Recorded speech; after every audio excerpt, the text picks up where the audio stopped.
j'ai à remercier le club de Laurent, la municipalité de Laurent, ainsi que tous les bénévoles qui composent ce groupe de gens qui travaillent toute la journée pour que ces coupes et trophées, ces finales qui ont lieu à Oloron, que tout se passe le mieux possible.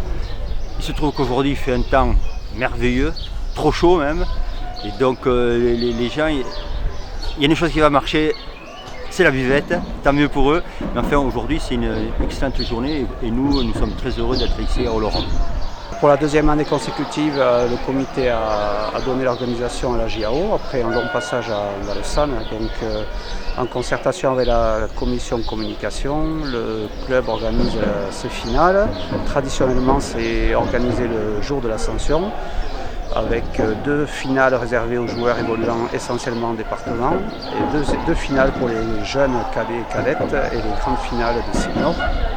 Donc pour l'organisation, c'est le club de JAO qui a été choisi. Il organise avec tous ses bénévoles la partie buvette. Sur la partie officielle, c'est le comité qui va désigner des arbitres et des officiels de table de marque. C'est le point d'orgue de la saison, hein. C'est la journée la plus importante. On est à peu près une cinquantaine au niveau du club. Donc ça va de joueurs, entraîneurs des équipes, des parents de joueurs, plus l'équipe de bénévoles qui travaille tout au long de l'année et qui fait avec la commission convivialité tout ce qui est soirée tout au long de l'année. Il y a quand même des guichets, il y a des contrôles aux entrées, il y a la préparation des salles, des vestiaires. Donc c'est vrai que oui, au minimum une cinquantaine de personnes.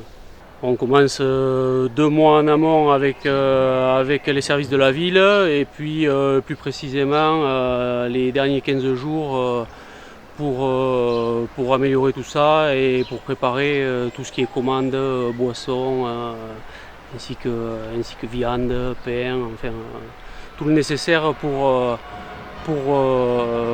faire toute la journée de 7h du matin à peu près, le jour où on démarre, et jusqu'à minuit ou 1h du matin le lendemain. C'est toujours un plaisir de revenir à Oloron où j'ai passé une excellente saison, un club vraiment très bien structuré, très familial avec de super dirigeants, surtout dans cet endroit à Palace où on a gagné la coupe.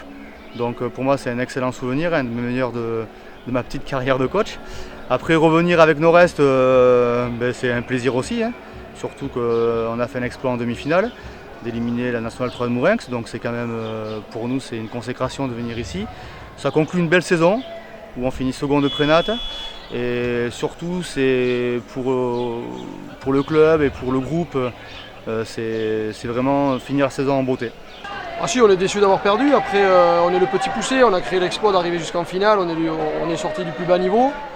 On avait sorti pas mal d'équipes qui étaient au-dessus de nous. On tombe sur le tenant du titre. On mène pendant 38 minutes et puis on s'écroule un peu sur les 2 dernières minutes. On perd de 4 points. L'Hydron a bien joué le jeu, ils ont fait un match sérieux et bon, nous on est très déçus, contents d'être arrivés parce que voilà, c'était pas l'objectif du début de saison. Mais bon, quand tu es en finale, tu as quand même envie de gagner, de ramener la coupe. Oui.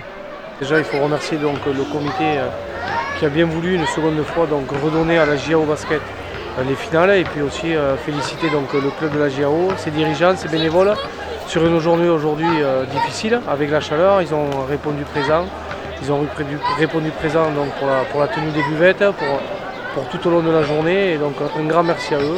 Bon, sur la journée, je crois qu'il y a eu énormément de monde, c'est ce qu'il fallait, et on attend maintenant quelques minutes pour le grand dénouement et puis la fin de saison qui s'annonce palpitante. Après la montée en National 3, on attend encore ce titre et ça serait vraiment une année faste pour la JAO Basket.